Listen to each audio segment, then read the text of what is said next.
The first step is something like Apollo, in which people bring their own habitats, the spaceship itself and spacesuits. Second step is extended artificial environments, a domed room or house or village.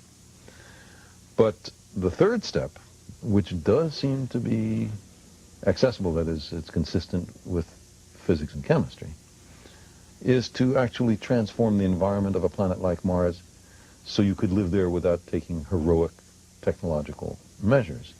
Sometimes that's called terraforming, transforming another environment so it is like Earth. And that also looks doable for Mars. For Venus, with its 90 atmospheres pressure and 900 Fahrenheit. We speak centigrade in Canada, right? What is it, 470, something like that, centigrade. In surface temperature, that's a much tougher nut to crack. But Mars not. And as I say, all of this seems very blue sky, very science fiction-y. What are we talking about? But that's because we think of it in terms of doing it today. And of course, we can't do it today. It's too expensive and it's too difficult. But as time goes on, the urgency will become clearer. The technology will become more available. The enterprise will be increasingly less expensive.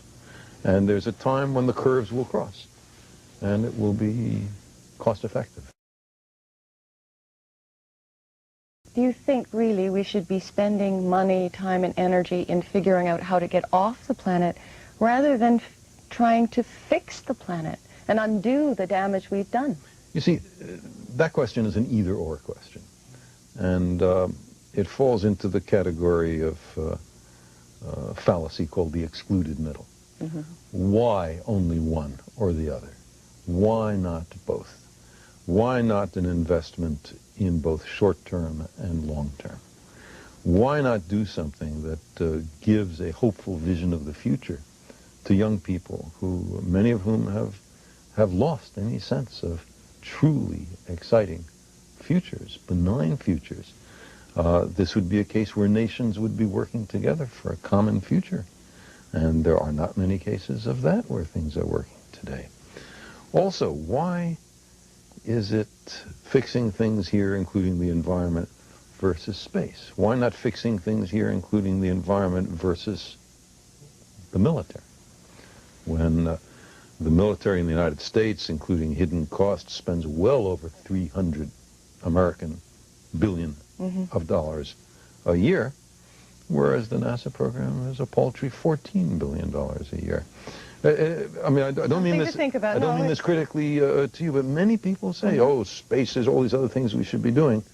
But the military in a post-Cold War era, when there is no strategic threat from any superpower, it's very strange that we don't ask that question in the context of defense budgets. Thank you very much for this, Dr. Sagan.